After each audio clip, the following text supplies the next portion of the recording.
आदरणीय भारतरत्न डॉक्टर बाबासाहेब आंबेडकर, तुम्हास सादर प्रणाम.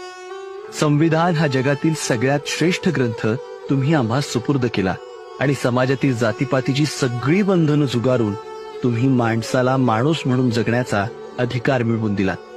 तुम्ही दिलेल्या संविधानामुळेच आम्ही स्वतंत्रपणे बोलू शकतो, लिहू शकतो, अन्यायाला वाचा फोडू शकतो, आपला आणि समाजाचा उत्कर्ष साधू शकतोय.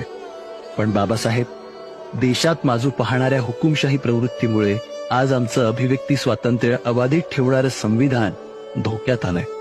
दडपशाहीचं राजकारण करून सत्ताधारी संविधान बदलण्याचे डाव आखतायत. खुलेआम संविधान बदलण्याची भाषा करतायत. आम्ही म्हणू तोच कायदा, आम्ही म्हणू तेच नियम.